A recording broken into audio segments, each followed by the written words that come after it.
Olá, seja bem-vindo a mais um encontro especial do Lição em Dose Dupla. Que bom que você está conosco. Aproveite aí já para compartilhar a nossa transmissão, o nosso encontro semanal de estudo da Palavra de Deus, de estudo da lição da Escola Sabatina.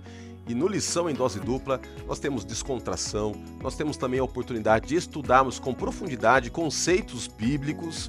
E eu estou muito feliz, bem acompanhado, porque a lição vai ser em dose tripla, não apenas em dose dupla. Tenho dois parceiros aqui comigo, amigos de longa data e que têm me ajudado aqui sempre participando, interagindo. Inclusive um deles é o pai da criança aqui, pastor Wanderson Assunção, também meu amigo, pastor William Rogers, o meu xará. Você tinha um xará na parada, agora eu tenho o meu xará aqui na parada, né? Entendendo? O xará somos nós, né? Como diz por aí, né? Mas, e aí, brother? Mas vocês não são assim, aquele xará 100% como eu era. Não, é que xará. o Roger Tá é faltando... singular. Exatamente. Plural, então tá faltando um S pra você aí. Eu não sei se o pessoal sabe, até vamos tirar uma confusão que ocorre aqui na Associação Paulista Sudeste, é o seguinte: às vezes o Roger, que é pastor do Ministério Pessoal e Escola Sabatina, recebe pedido de saúde, né? Pastor, me separa o kit da feira de saúde, tal material de saúde. E o pessoal assim, pastor, vem fazer aqui um treinamento de dupla missionária. Não que eu não faça treinamento de dupla missionária e não que você não tenha informação sobre saúde, mas cada um é cada um na sua área, né? Então lembre o seguinte, olha, aquele que está no plural, o Rogers, é saúde e mordomia. Exato. Né? Ele é dobro, né? No singular o singular vai comer bastante arroz. Ministério. Não, você é um camarada diferenciado. Mas olha o blazer do Então. pastor Roger, é diferenciado. Existe um nome, né, que você sabe, você está sendo muito humilde aí, mas a elegância do pastor Roger, pessoal. Você quer o remendo. É uma coisa admirável, né, William? No entanto, que o meu não tem, diz que se eu não tomar cuidado, fico com dor de cotovelo, né? Então, mas não estou. Olha aí. E eu não tenha dor de cotovelo do meu amigo, que é uma pessoa assim tão excelente, uma pessoa assim, tanto destaque social e no meio ministerial também. Então Como eu coloco isso aqui pra... William. Não, tô falando de você e dele também. É por isso que eu tenho essa cotoveleira aqui, para não ter perigo de ter dor de cotovelo. Olha, Roger, mas tô feliz de voltar ao programa, lição em dose dupla, que benção, viu? É bom. É gostoso a gente estudar lição, né? A lição é incrível. Bater esse papo, é gostoso demais. Podcast, o pessoal tá... eu gosto muito de podcast, então você tá no metrô, às vezes eu vou para São Paulo, gosto de, né, William? A gente vai resolver alguma coisa em São Paulo, gosto de pegar um trem. Tem muita gente que vai de trem, vai de metrô, tá em casa, academia, vai escutando conteúdos bons. E o Lição em Dose Dupla sempre traz aquele conteúdo aí diferenciado. Aquele toque diferente, né? É bom. Especialmente para quem é professor, né? Sim. Tem a oportunidade de pegar alguns insights diferentes, né? E nós vamos hoje estudar o 11º tema. Passa rápido, né? Tá quase acabando aqui a lição. Nós vamos orar e vamos entrar então no estudo da lição. Pastor William Rogers, meu xará, você pode fazer a oração? Oremos então. Senhor nosso Deus, em nome de Cristo Jesus, nós lhe agradecemos pela vida e pela oportunidade que temos em estudar a Tua Palavra. Que o Teu bom e Santo Espírito venha nos conduzir, nos dirigir, para que possamos aprender de Ti, para que possamos viver os Teus desígnios e realizar a Tua vontade, ó meu bom Pai, para recebermos as bênçãos que vêm unicamente dos altos céus. Venha abençoar aqueles que estão nos ouvindo neste momento, nos assistindo. Venha abençoar todos aqueles que estudam a lição da Escola Sabatina, todos aqueles que são estudantes da Bíblia. Venha abençoá-los ricamente. Isso lhe pedimos em nome de Cristo. Amém, ó Deus. Amém.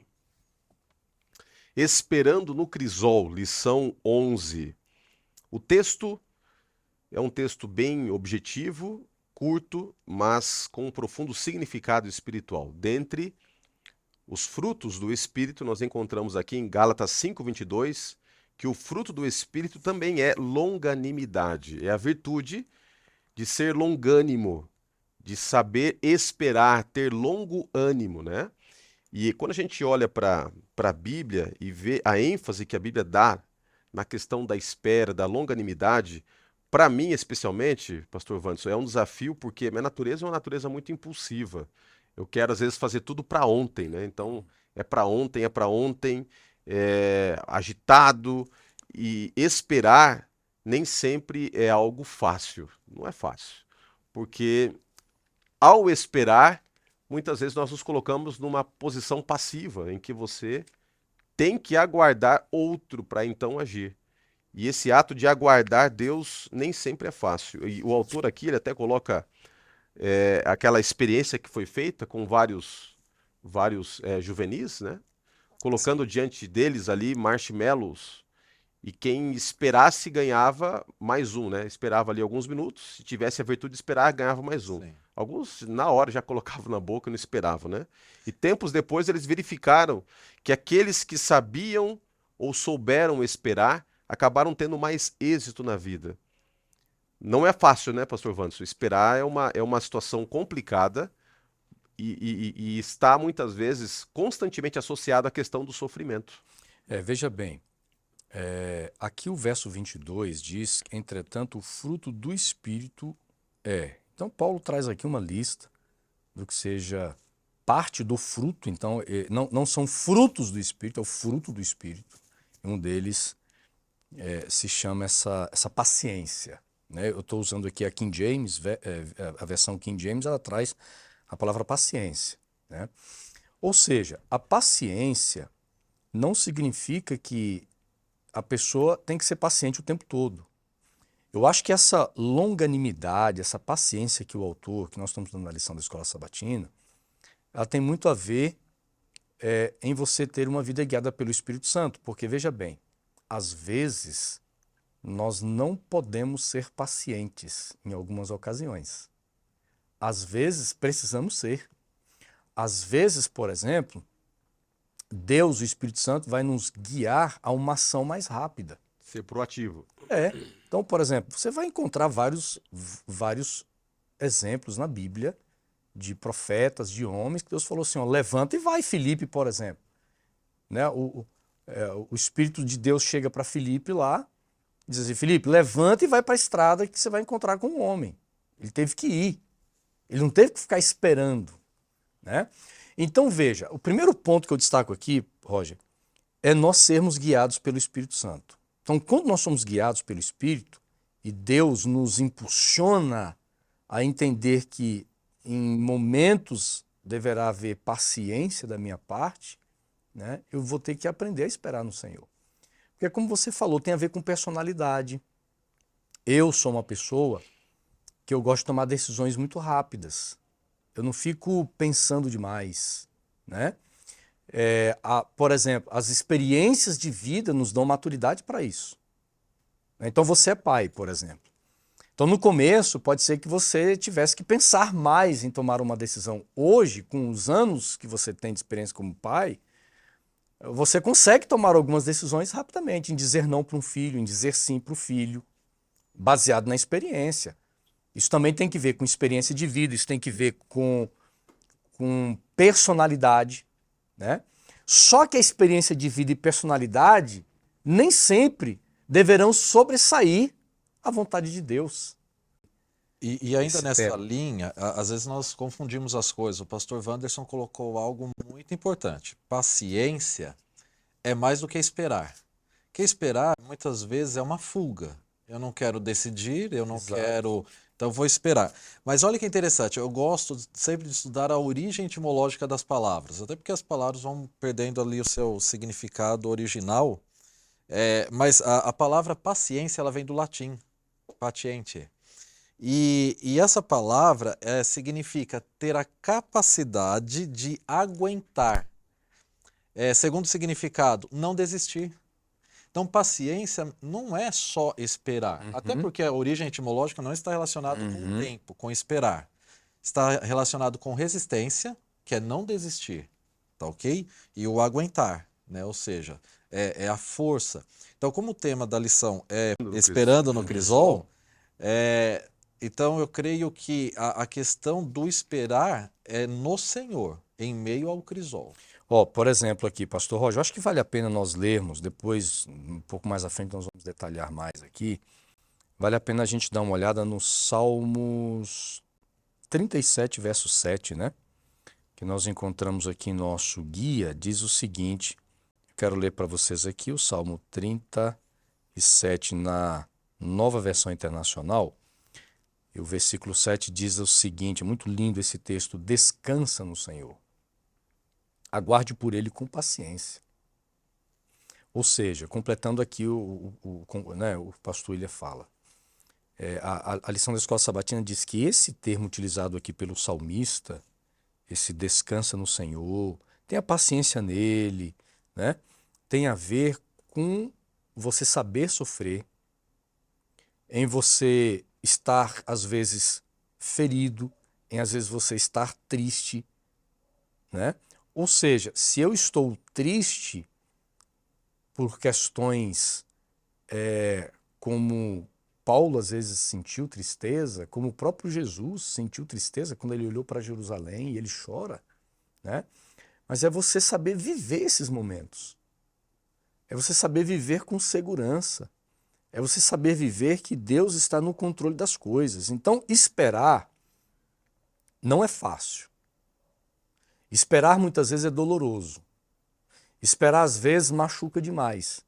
E olha que interessante. Às vezes, esperar leva as pessoas a atitudes extremas. Como, por exemplo, perder a fé na providência divina e perder a fé na existência de Deus. Muitas pessoas deixaram de crer na existência de Deus porque elas não souberam esperar dentro de contextos. Né, pastor? É que o esperar está diretamente relacionado com confiança. Só espera quem confia. Uhum. Eu confio em você. Se você me oferecer uma carona, eu vou estar esperando. Agora, quando eu não confio, eu falo, não, vou pegar um Uber, vou de trem, não vou ficar esperando, ele vai esquecer de mim. Então, por isso, a questão do perder a fé em Deus, a confiança em Deus mediante o crisol, e também é uma questão da cosmovisão. Né? Ou seja, entender que fomos criados para uma eternidade. Então, o sofrimento que nós passamos, ele é passageiro.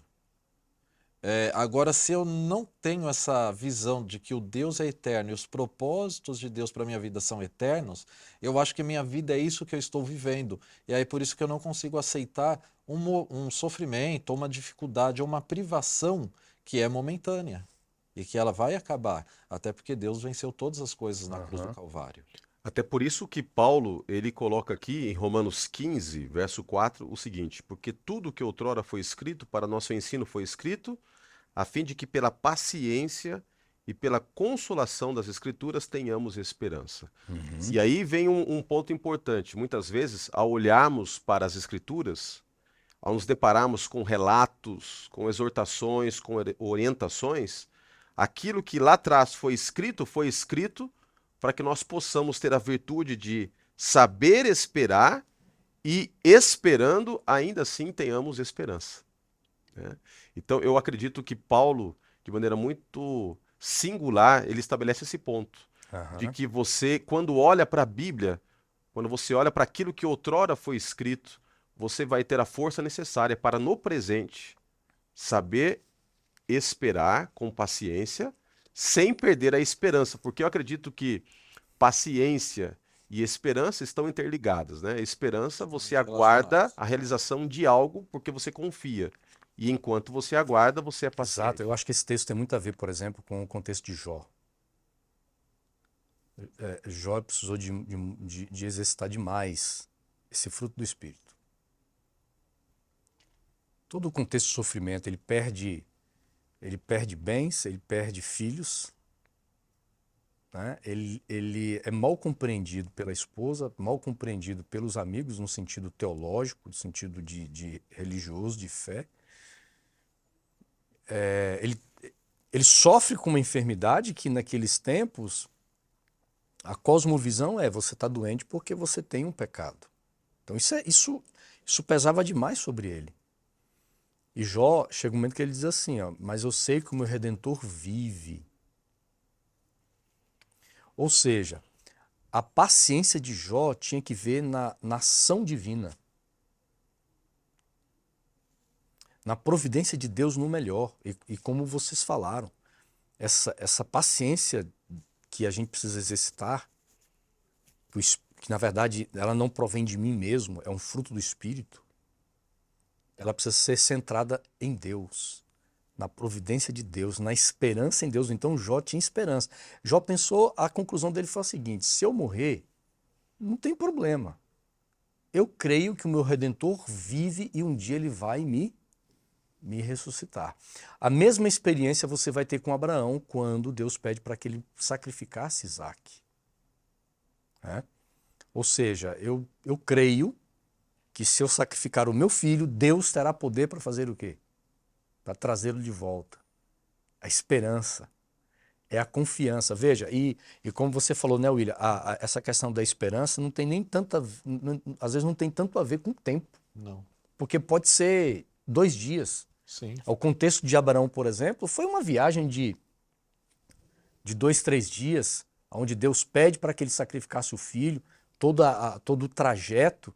Tem gente que está esperando aí uma providência de Deus há 10, 15 anos. E ainda Hebreus 11 fala que eles se tornaram heróis da fé, né? Abraão e todos os demais antes, começando ali em Abel, porque eles não receberam aquilo que eles esperavam, mas viveram pela fé, sabendo que vão receber. Né? Exato. Eles não estavam procurando cidade construída por mãos humanas, mas estavam esperando na cidade celestial. Ou seja, muito daquilo que nós esperamos não vai acontecer. Mas quando eu entendo que quem está no controle é eterno, está acima de todas as situações, a lição até de segunda-feira vem falando no tempo de Deus. E é exatamente isso, entender que às vezes o meu tempo perene nesse mundo, que pode ser 80, 90 anos, como diz o salmista, eu não vou vivenciar aquilo que Deus reservou para mim, para toda a eternidade. Mas a fé, ela é exatamente o alicerce, a fé em Cristo Jesus, em Deus, por Cristo Jesus, é o alicerce para que eu possa esperar, como você leu o texto de Romanos, né? Esperar com esperança, saber que a minha fé não está naquilo que eu espero, mas naquele que vai resolver ou fazer aquilo que eu espero. Né? Essa é a diferença.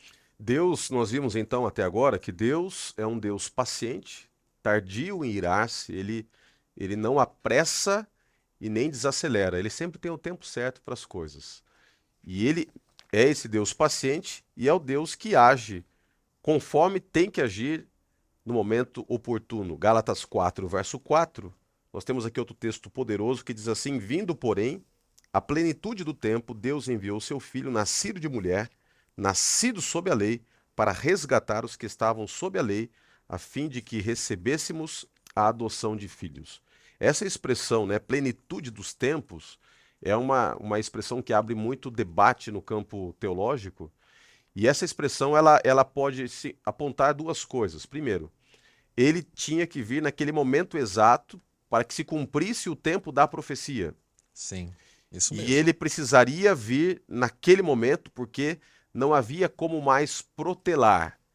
Ellen White, no livro Desejar a Todas as Nações, ela deixa bem claro de que aquele era o momento singular da história.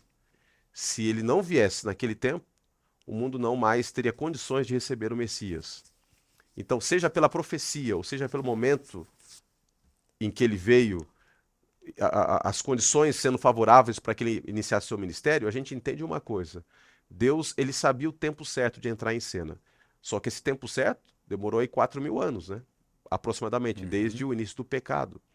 E até o autor ele faz aqui um jogo com perguntas, dizendo o seguinte: será que precisaria 4.000 anos para que o mundo entendesse, de que o universo entendesse de que o pecado não compensa? Por que não veio antes? Aliás, ele chega até a acrescentar: por que Jesus ainda não voltou? Porque passados 4.000 anos para que viesse a primeira vez, agora mais 2.000 anos, nessa brincadeira são 6.000 anos. Agora, no tempo certo, Deus age. E para nós, se torna complicado interagir nesse contexto de espera com Deus, porque a percepção de tempo para nós e para Deus é diferente, né? Pedro, ele trabalha esse conceito, né? De que o tempo para Deus é diferente do que para o homem. Você tem 2 fatores aí. O primeiro é a questão tempo, como nós compreendemos tempo, né? Então, você falou, Jesus veio cerca de 4.000 anos depois. Mesmo ele vindo 4.000 anos depois, onde muita gente poderia pensar assim, poxa, o próprio Adão, né? Adão imaginava que o seu filho primogênito seria o o Messias, né? Mas mesmo Cristo vindo 4.000 anos depois, que na mente humana, poxa, por que demorou tanto tempo? Mas mesmo demorando tanto tempo, ele vindo na plenitude dos seus dias, na plenitude no tempo, melhor, ele foi rejeitado. Mesmo Cristo vindo na hora certa, ele foi rejeitado. O problema não é se Deus demora ou não demora. Então, hoje, tem muita gente que diz assim, poxa, Deus está demorando a voltar, Jesus está demorando a voltar, por quê? O problema não é o tempo. Se é hoje, se é amanhã, se é daqui a 1000 anos. O problema é que se Cristo voltar hoje, vai acontecer a mesma coisa que aconteceu no passado. Pessoas vão rejeitar. Se ele voltar daqui a 1000 anos, pessoas vão rejeitar. O problema está conosco, né? Que nós não sabemos lidar com o tempo de Deus, não sabemos lidar com a providência de Deus, não sabemos lidar muitas vezes com as evidências claras de Deus. Então, nossa preocupação às vezes é mais em Deus fazer algo dentro do meu tempo do que o próprio conteúdo daquilo que Deus quer mostrar para nós. E sobre tempo, quando nós vamos para o pensamento hebraico sobre tempo, e existe essa diferença, até na linguagem, né? O hebreu, o israelita, ele via o período de tempo como uma sequência de passagem, algo linear, mas ele também entendia como ação. É por isso que existe essa diferenciação no vocábulo hebraico, tá? Entre o dia ordinal ali, o primeiro, o segundo dia, como na criação, e o dia de atividades. Essa diferença para as atividades, período de tempo, eu não digo dia, mas o período de tempo para atividades, ele fica muito clara na ação de Deus. Deus é aquele que age. Por exemplo, quando nós vamos para Eclesiastes, o capítulo 3, diz que lá nos diz que há tempo para todas as coisas. Ou seja, há tempo de plantar e tempo de colher. A nossa mentalidade hoje ocidental, ela é apressada, então nós vemos as coisas apenas de forma linear. E a própria lição traz aqui as 6 razões, né, os 6 motivos em relação à espera. E a 6ª, ali no último parágrafo, diz o seguinte, olha, podemos nunca saber o motivo pelo qual temos que esperar. Mas, ou seja, porque não sabemos o motivo pelo qual temos que esperar, não quer dizer que Deus não age, mas Deus está agindo, Deus está trabalhando. Por exemplo, vamos para as profecias. Quando nós pegamos as profecias, a lição traz as 70 semanas, mas eu vou pegar as profecias das 2.300 tardes e manhãs. Nós sabemos que o cumprimento dessa profecia ocorreu no dia 22 de outubro de 1844. Nessa data, baseado no Santuário Celestial, as passagens do livro de Hebreus, não é o estudo de hoje, mas Jesus ele passa para uma nova função no Santuário Celestial. E ali começa o juízo investigativo. Mas até 1844, Jesus não estava parado. Ele estava agindo no Santuário Celestial. Exatamente. Então, quando a Bíblia fala de tempo, ou de esperar, ou seja, fala sobre a plenitude do tempo, está falando da ação de Deus. Não necessariamente uma passagem de horas, minutos e segundos, mas está falando de trabalho. A questão do sábado, né? O judeu olhava para o sábado como um período de 24 horas. Está certo, o sábado é um período de 24 horas, não vamos confundir as coisas. Mas Jesus estava falando de outra coisa quando ele diz, o meu pai trabalha até hoje. Ou seja, o sábado foi criado para o relacionamento com o homem, enquanto o judeu... E é interessante sobre a guarda do sábado, né? Nós somos pais e a gente sabe que se nós não educarmos bem os nossos filhos, eles ficam ansiosos esperando a hora do pôr do sol, às vezes, para poder fazer algo que a gente está falando que não pode fazer naquele dia. E essa é a visão contemporânea hoje, né? Ou seja, uma sequência de segundos, né? Pai, já deu o pôr do sol? Posso fazer isso? Pai, já deu o pôr do sol? Não vê a hora de acabar o sábado. E Jesus diz, olha... Meu pai trabalha até hoje, porque o sábado é um dia de relacionamento com Deus. É um dia de atividades e não apenas um período de 24 horas. Ainda ilustrando com o sábado, falando sobre plenitude dos tempos, aquele que não entende isso, ele simplesmente não faz nada no dia do sábado. Ele para na sexta-feira à noite, até o pôr do sol de sábado para o domingo. Só que isso não é viver a plenitude do sábado. A plenitude do sábado é o relacionamento com Deus, é ir para a igreja. A plenitude do sábado é nos relacionar com o próximo. é estar envolvido na missão, é você auxiliar alguém, é você ajudar alguém, é falar de Jesus para alguém. Essa é a plenitude do sábado, e não simplesmente ficar em casa, né? Então, quando a lição está falando sobre a plenitude dos tempos relacionado com as profecias, quer dizer exatamente isso. Não é que Deus deixou ali 70 semanas, 490 anos. Você citou o texto de Ellen White em O Desejar de Todas as Nações. É porque aquele primeiro momento, 70 semanas, era o momento para que o povo se preparasse para receber o Messias. E o Messias viria naquele tempo porque Deus está no controle da história e Deus designou aquele tempo. A grande questão é que o povo não se preparou para a chegada do Messias. Estou falando do povo judeu, especificamente. E hoje nós não sabemos nem o dia nem a hora da volta de Cristo Jesus, mas sabemos que em breve Jesus virá. A pergunta é, estou me preparando para o encontro com o Senhor, independente do dia e da hora? É por isso que nós temos que olhar, quem sabe, para referências bíblicas, né? Nós temos aí vários personagens que eles acabaram sendo referenciais no tocante a uma vida de paciência. E a lição trabalha muito a biografia de um personagem que ele é uma referência para nós. Até porque a Bíblia expõe também as fragilidades dele, né? Ela não maqueia a vida de Davi, ela coloca as virtudes, mas ela apresenta também os podres da vida dele. Como nós temos as virtudes, temos nossos erros e assim por diante. E as virtudes, quando trabalhadas pelo Espírito, elas podem suplantar as debilidades, as falhas, as fraquezas, porque Deus nos ajuda a vencer as fraquezas. E uma das virtudes que Davi teve foi saber esperar o tempo de Deus. Quando ainda era um adolescente, já migrando para a fase da juventude, ele foi ungido para ser rei. E Deus não falou talvez, Deus falou, ó, você vai ser rei. E através do profeta Samuel, ele foi ungido. Só que quando você analisa todo o processo, ele é ungido, depois ele vai aos pouquinhos entrando em contato com a realidade real, ele toca para o rei, depois ele batalha com o rei, depois ele é convidado para estar na casa do rei, e olha só, ele sabendo que ele seria o próximo rei.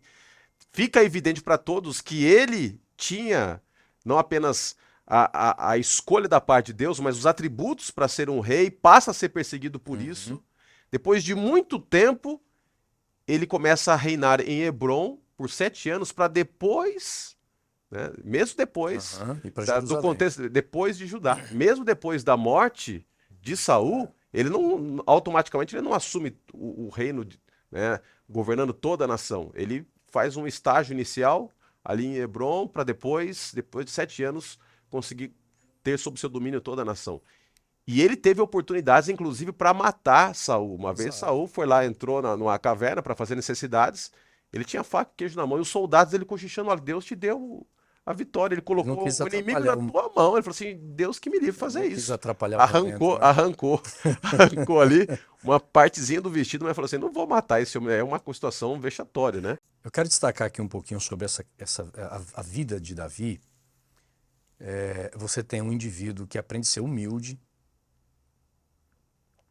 porque o profeta chega na casa dele e conversa com todos os irmãos, nenhum é aquele que Deus indica. Daqui a pouco vem o mais novinho, o adolescente, e o profeta ungiu aquele garoto para ser rei. Então veja, a idade que ele tinha era uma idade que em outros reinos seria normal um adolescente assumir a coroa. Você tem na história de Israel, né? Josias, por exemplo. Josias, exatamente. 8 então anos de veja, idade. então o problema não era a idade de Davi. Mas Davi aprende que ele tinha que ser humilde. Ele entendeu o seguinte, ainda não é minha hora. Eu preciso adquirir experiência. Eu me lembro que nós nos formamos juntos, né? Eu fui chamado para trabalhar num colégio, como capelão. No fundo, eu queria ser pastor de igreja. Mas a oportunidade que eu tive foi de ir para a capelania. E eu confesso para vocês assim, que não era a minha paixão. Tá certo? Mas analisando de uma forma mais ampla, foi necessário eu passar esse período na capelania. Pegando sua ilustração também, algo importante. Esperar no Senhor, confiar no Senhor, nós não precisamos nos auto-enganar. Porque alguns julgam, mas se você está na capelania, você tem que amar a capelania, porque você está fazendo para... Não, uma coisa é uma coisa, outra coisa é outra coisa. Esperar e confiar em Deus é uma coisa, mas você clama Isso significa por aquilo que você deseja. Você precisa passar, às vezes, por alguns caminhos que você não quer e não gosta, mas é necessário. Sim. E você não é obrigado a gostar. Sim, exato. Esse é o O ponto. povo de Israel não era obrigado a gostar Eu trago esse assunto porque espiritualmente alguns dizem o seguinte: agradeça a Deus pelo que você está passando. É lógico que nós precisamos ser gratos em todas as coisas. Isso é um tema bíblico, tá? Está bem alicerçado, ser grato em todas as coisas. Mas a gratidão é uma demonstração minha pela confiança de que Deus está no controle. E não amar a situação, não amar o contexto. Então, assim, hoje analisando bem, era necessário passar aquele período na capelania. Eu precisava amadurecer, eu precisava adquirir experiência, eu ia lidar com situações complexas. Eu não estava preparado. Às vezes, nós criamos na mente que nós estamos prontos para algo que a gente não está ainda. E Deus, olha só que interessante, Deus, ele também usa pessoas para nos fazer entender isso.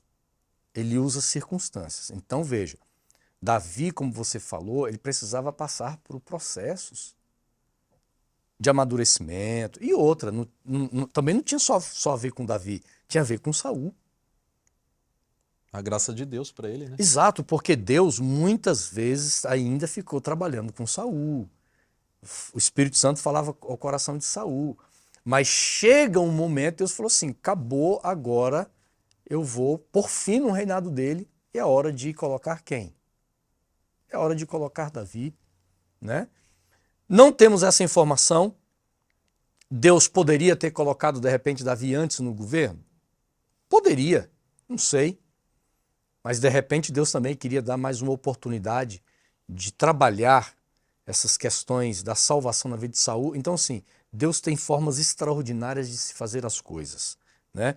O que nós vemos aqui na história é que Davi, ele tem confiança, ele tem paciência, ele é humilde, né? Imagina, cara, você é ungido rei, e você diz assim, eu tenho a oportunidade de matar o Saul, que é um homem desobediente a Deus, é um homem que quer tirar a minha vida. Mas ele diz assim, não, eu não vou tocar no ungido do Senhor, Deus vai agir do jeito dele. Quem vai tocar não sou eu, vai ser o próprio Deus. Quem vai tirar a coroa vai ser Deus. Esse tempo de espera para Davi, e até a lição ela diz o seguinte, que talvez a relação de Davi com o trono possa ser resumida numa frase, né? Não pegue o que Deus ainda não lhe deu. Ele soube esperar.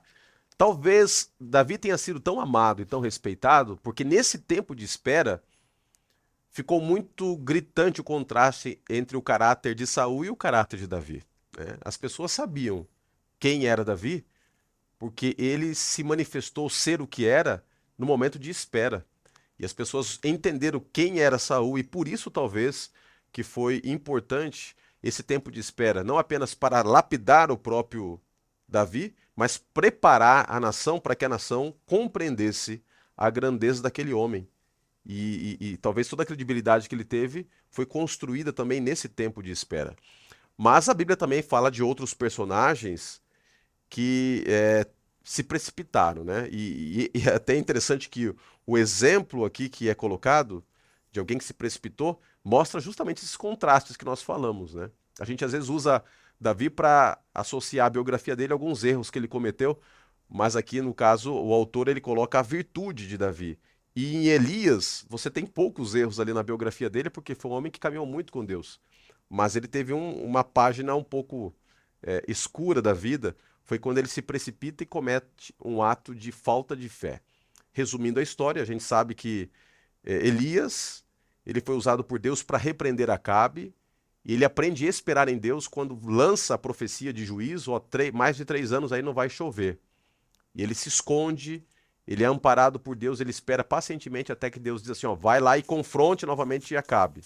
Ele volta, confronta, aí marca aquele desafio lá no Monte Carmelo, aprende a esperar o dia todo, analisando ali a atitude dos profetas de Baal que pedem a chuva e a chuva não vem, e nem mesmo o fogo, né? Eles estavam ali pedindo que o fogo viesse do céu e consumisse o sacrifício, e na hora certa, do jeito certo, ele age vem o fogo e vem também a chuva. Inclusive, quando é para chover, ele ora. Tem um relato interessante aqui para a gente analisar. Ele não orou e a chuva caiu, né? Ele ora e Deus não manda chuva. E ele, confiante e pacientemente esperando em Deus, fala pro profeta que o auxilia ali, né? O ajudante, ó, tem alguma mudança no céu? Não. Ele ora de novo. Nada. Na 7ª vez ele fala, olha, tem agora uma nuvem bem pequenininha lá no horizonte, do tamanho da mão de um homem. E aí que ele sai correndo e realmente depois vem a tempestade. Então ele construiu toda uma história de confiança, de vitórias, aprendendo a confiar e esperar em Deus. Só que daí Jezabel, quando os profetas de Baal são mortos, ela decide jurar Elias de morte, diz assim, olha, que me façam os deuses se amanhã, essa hora, o final seu não seja o mesmo dos profetas lá que foram exterminados. Aí ele desespera. E movido pelo medo, ele vai para o deserto, entra numa crise depressiva e diz assim, Senhor, já basta para mim, eu não sou melhor que meus pais, eu quero morrer. Pelo medo, ele foi precipitado, vai lá pedindo a morte e suja, entre aspas, a sua biografia. Porque se precipitou, né? Ele poderia ter pensado um pouquinho, olha, se Deus manda fogo do céu, se Deus manda chuva do céu, Deus pode acabar com essa mulher. Ô, Roger, eu acho que a história de Elias é a história do ser humano. Há muitos cristãos que acabam desistindo da caminhada cristã porque eles acham que a caminhada cristã é para santos. Eles se acham indignos. O que mostra a história de Elias? Um indivíduo que tem uma alta confiança no poder de Deus, um indivíduo que crê de uma forma extraordinária nos milagres de Deus, de repente ele tem medo de uma mulher. Não que um homem não tem que ter medo de uma mulher, mas do contexto, de uma ameaça, né? Porque a Jezabel ameaça tirar a vida de Elias. E diante desta ameaça, onde ele pensa assim, eu vou perder a minha vida, ele teme, ele foge, ele se oculta da providência de Deus. Ele entra numa vida obscura agora. Eles falam, né? Ele foi para o lugar errado. Exato. Então veja, ele errou. Então, do ponto de vista da confiança em Deus, ele erra, mas ele é ser humano. E o ser humano, às vezes, vai fazer isso. Então, nós temos que entender uma coisa.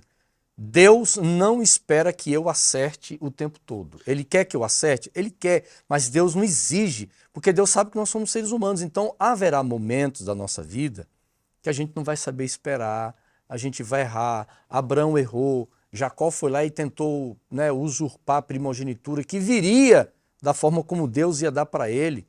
Ele não espera. Então, Deus, na sua graça e misericórdia, se em algum momento eu não conseguir esperar na providência de Deus, Deus é tão maravilhoso que ele vem ao meu encontro e Deus age, Deus realinha as coisas, né? Mas o que eu quero deixar de lição aqui é o seguinte, nós não podemos viver no peso de que nós não podemos errar e se eu errar, eu preciso desistir do caminho, né? Eu tenho que cair. Se eu cair, Deus tem que me levantar. E a vida vai nos ensinando a gente ter essa maturidade de esperar cada vez mais. Porque Elias, ele não era jovem. Elias era profeta. Do ponto de vista espiritual, de experiências com Deus, Elias era superior a nós aqui, ó. Certo? Mas ele falha, ele não espera no Senhor, mas Deus vai lá e reconstrói, né? Exatamente, Deus porque reajusta o as anjo coisas. chega, né, o alimenta, e depois diz, Elias, vamos sair daí. Você vai caminhar agora com a força dessa comida 40 dias e 40 noites até Horebe. É interessante, a história de Elias, no capítulo 18 de 1 Reis é uma, o capítulo 19 é outra. Mas que bom que tem o capítulo 19, porque para aqueles que se precipitam e vão para o lugar errado, Deus oferece uma segunda chance, né? Entre, às vezes, o Monte Carmelo e Horebe tem o deserto. Exato. E é no deserto, muitas vezes, que Deus opera a transformação. E é no deserto que Deus nos faz entender que a chave da vida, para você ter uma vida exitosa, é a fé. Porque veja bem, aqui na lição de segunda-feira, sobre as razões espirituais para a gente poder esperar, a quinta razão diz assim: permitir que Deus coloque outras peças no quebra-cabeça do cenário completo. É isso aí. Deus vê o cenário completo. Elias, nesse caso aqui, ele viu só uma peça. Tirou conclusões. Era fugir por riacho. Deus conseguia olhar a tela inteira. Exatamente. E ver de uma forma... E a beleza de tudo isso é que em todas as histórias bíblicas de erro, Deus sempre vai para resgatar. Não para exterminar, para acabar, olha, você errou, agora é o fim, eu vou pegar outro.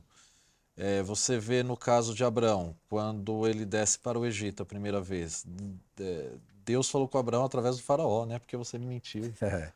Você não me contou, mas Deus contou que Sara é tua esposa. E nós sabemos no final da história de Abrão. A própria questão de Elias, Deus foi até a caverna. Sabe, eu gosto de refletir, pessoalmente, de que a grande questão não é se o local que eu vou ou não está certo ou errado, mas qual é o tipo de experiência que eu estou vivendo com Deus e se estou aprendendo dessa experiência. Ok, ele foi para a caverna. E muitos conseguem entender o que é entrar numa caverna. Sabemos que emocionalmente muitos passam por dificuldades e essas dificuldades emocionais acabam afetando todo o sistema orgânico e isso acaba gerando depressão, que não é só emocional, mas nós sabemos que independente de onde formos, nós sempre teremos uma experiência com Deus. E a pergunta é, estou eu disposto a aprender das experiências com Deus? Né? É verdade.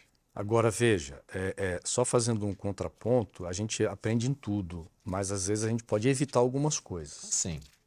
Né? A gente pode, por exemplo, Israel não precisava ficar 40 anos no deserto. Agora, eles aprenderam os 40 anos no deserto demais.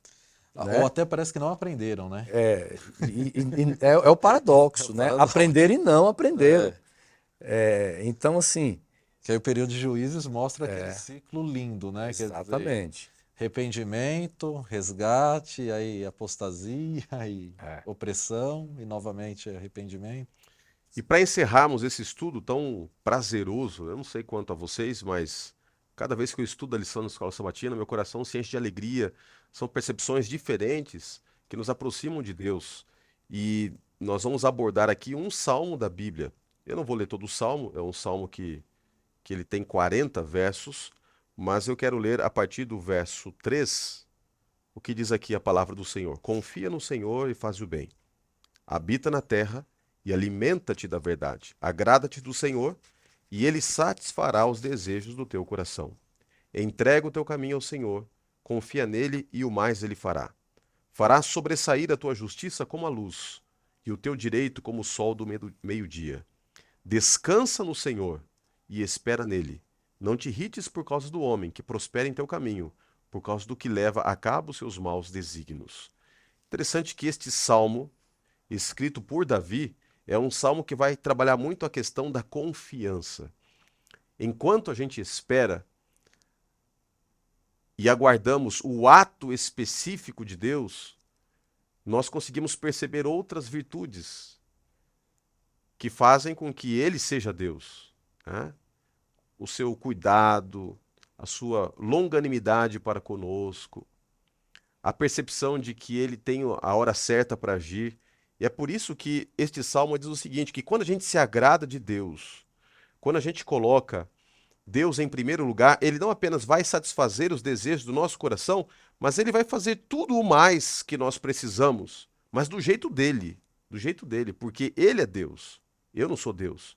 É por isso que eu preciso esperar a resposta certa, no tempo certo, para o propósito certo, e isso tudo vem de Deus. Isso tem a ver com confiança. É difícil confiar em Deus, né, pastor William? Mas a confiança, aí vem a boa notícia, ela pode ser desenvolvida, né? Ela pode ser construída. Ela não é algo que acontece do dia para a noite. Eu confio em você, sem demagogia nenhuma, confio também no pastor Vandes, porque a gente construiu essa relação de amizade ao longo de décadas, né? A gente não se conheceu de ontem. E desde lá dos primórdios, quando eu via você, aquele menino que parecia um palito seco andando para lá e para cá, eu já percebi que ele era gente boa. E aí Você vê, hein? aprendi, através da amizade, a entender que você é uma pessoa de confiança. Só que a amizade, ela, obviamente, conduz à confiança e a confiança acontece no tempo. Eu acho que, de igual forma, quanto mais nós caminhamos com Deus, mais aprendemos a confiar nele. Isso mesmo. Não é por aí, pastor William? É exatamente isso. Não existe confiança sem proximidade, sem conhecimento.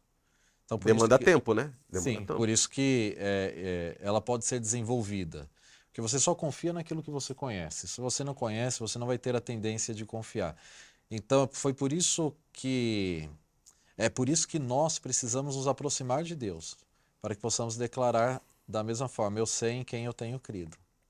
Sem conhecimento de Deus, nós não podemos declarar isso, né? Pastor Wanderson, encerrando aqui a nossa conversa, uma frase muito bonita que está aqui no verso 4, né?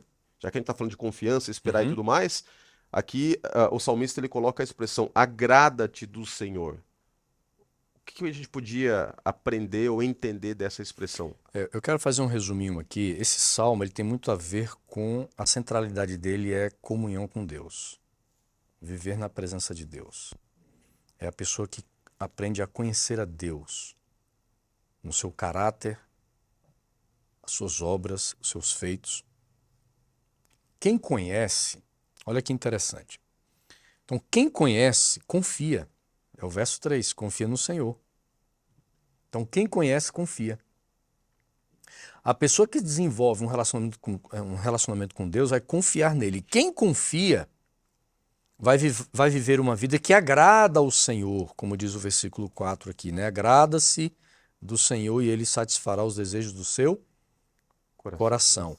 Quem confia, entrega, que é o verso 5. Olha que interessante. Então, quem confia, entrega. E quem entrega, o que acontece com essa pessoa?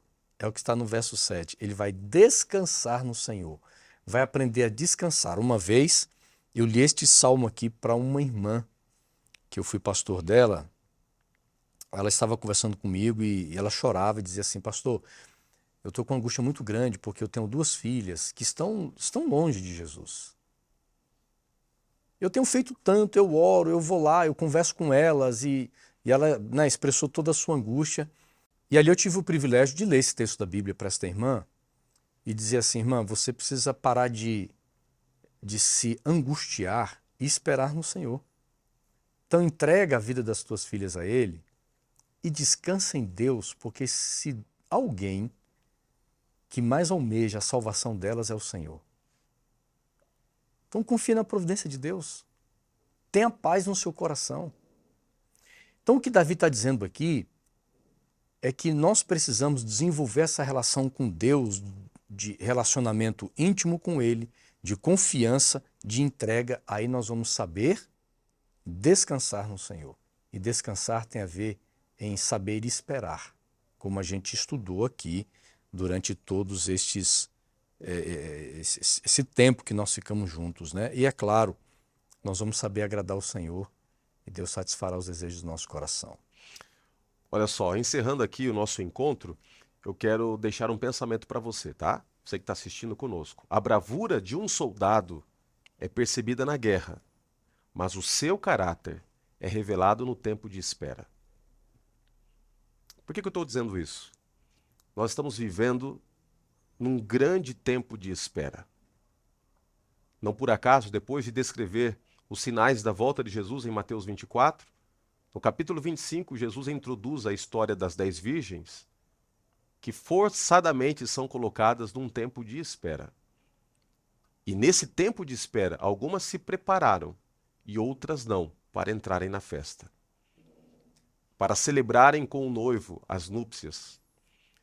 De igual forma, eu tenho a convicção de que, vivendo nesse tempo de espera, nós vamos nos deparar com problemas e, ao nos depararmos com adversidades, com dificuldades, nós precisaremos viver no crisol, aguardando, esperando a manifestação de Deus, que pode ser no presente, pode ser no futuro, ou pode ser que não aconteça na perspectiva como nós queremos. Mas no tempo certo, aquele que há de vir virá e não tardará. E então nós teremos todas as respostas do porquê que aparentemente Deus não agiu como nós gostaríamos que ele tivesse agido, e poderemos entender não apenas os porquês, mas acima de tudo a grandeza do caráter de um Deus maravilhoso, o Deus da paciência. Que esse Deus da paciência dê para você a paciência, para que você, esperando e confiando nele, entenda que os melhores caminhos são colocados para você, você que escolhe caminhar e andar com ele. Deus seja louvado pela sua vida, que aqui as ideias apresentadas neste bate-papo aqui da lição possam ser vivenciadas e compartilhadas. Especialmente você que é um professor da Escola Sabatina, você que é diretor, que está lá na unidade todos os dias, fazendo a diferença todos os sábados, que você possa pegar muitos desses insights e compartilhar, e assim a gente possa ter uma fé ainda mais alicerçada e consolidada em Cristo Jesus. Muito obrigado, pastor Wanderson, muito obrigado, pastor William, pela presença de vocês. Muito obrigado a você que está assistindo por ter ficado conosco até este momento. Pastor Wanderson, despeça-nos em oração.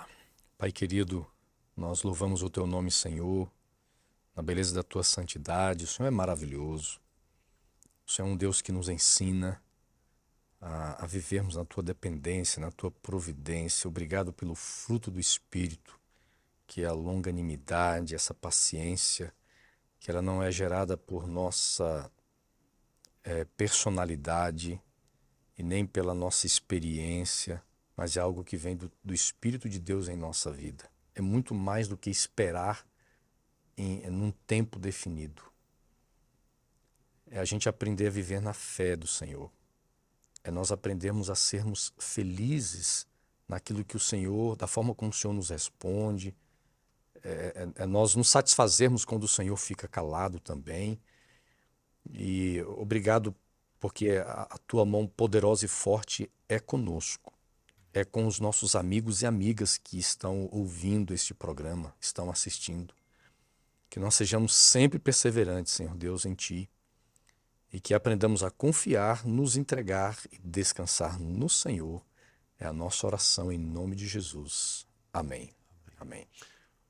Obrigado pela sua presença. Até o nosso próximo encontro. E não se esqueça de pegar o resumo das principais ideias que estarão aí no link de descrição, tanto do YouTube quanto do Facebook. Deus abençoe a todos.